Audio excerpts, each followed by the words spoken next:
వస్తాడు వాడు, ముందు చంపేస్తా వాడిని. ప్రధానమంత్రిని చంపి నా దగ్గర రావాలా వాడు, మొగాడు ఉంటే అమిత్ షాని చంపి రావాలా. మనుషులకు పెట్టారా మీరు?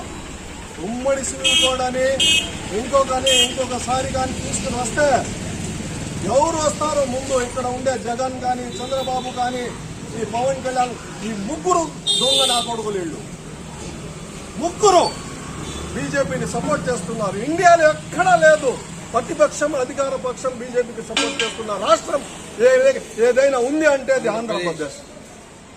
సిగ్గుతో తల్లిదంచుకోవాలా. ఇక్కడ ఉండే ఆ పార్టీలో ఉండే ముస్లింలు కానీ ఎవరైనా కానీ సిగ్గు శరం ఉంటే ఆ మూడు పార్టీలను వదిలేయాలా.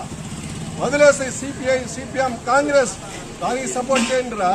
HDPI ఒకటి పార్టీ ఉంది మనకు, ప్రాణాలు ఇస్తుంది ముస్లింల కోసం, దాన్ని సపోర్ట్ చేయండి. అప్పుడు బాగుపడతాం మేము. లేకపోతే ఇట్టే మనం ఈ మసీదుల్లో ఉండే జమాత్ వాళ్ళకు కూడా చెప్తుండా, ఈ సివిల్ కోడ్ గురించి మాకెందుకులే, అల్లా చూసుకుంటాడు, మీరు జమాత్లో వెళ్ళిపోండి, లేకుంటే దర్గాలకి వెళ్ళిపోండి, ఇవన్నీ పిల్లి చేష్టాలు మాట్లాడబాకండి ప్రజలకి, ముస్లింలకి. ఇప్పుడు అవసరం ఉంది, బయటికి రాండి, మసీదుల్లో చెప్పండి ఉమ్మడి సివిల్ కోడ్ మాకు వద్దు అని. మా జమాత్లో చెప్పకూడదు, జిమ్మాలో అది చెప్పకూడదు, లేకుంటే ఎక్కడ చెప్పాలరా? మీ భార్య పక్కన పోయి పట్టుకొని చెప్తాలా?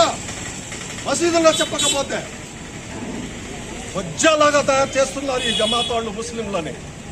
దయచేసి నేను చెప్తుండా, అన్ని జమాత్ వాళ్ళకి మీ మసీదుల్లో తప్పక చెప్పాలా మీరు, లేకుంటే ముస్లింల ద్రోహులు మీరు, బీజేపీ వాళ్ళు కాదు, మాకు ముందు మీరు. దయచేసి చెప్తుండా, ఇవన్నీ బాధతో మాట్లాడుతున్నాను నేను, కోపంతో కాదు. దయచేసి చెప్తున్నాను, ఈ ముస్లిం సోదరులు, ఈ పార్టీలో ఉండే నాయకులకి మీరు ముందుకు వచ్చి ఈ ముస్లిం సమాజాన్ని కాపాడడానికి ముందుకు రాండి. అన్ని అల్లా చూసుకుంటారు అనుకుంటే మన ప్రవక్త 24 జంగ్లు చేయరు, యుద్ధాలు. ఆయన ముందు వచ్చి చేశారు కదా యుద్ధాలు. మసీదులో కూర్చొని తబ్లీగ్ ఈ జికిర్లు చేసుకుని ఏమైనా బిర్యానీ తిని పండుకున్నాడా?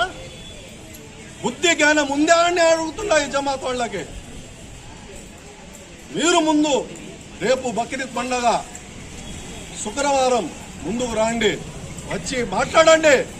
ఉమ్మడి సివిల్ కోడ్ గురించి అందరినీ అవగాహన పెంచండి. మీరు సంతకాలు చేసి పంపండి. మీరు ఏం చేయకుండా కూర్చొని దేవుడు చూసుకుంటాడు, మనకెందుకు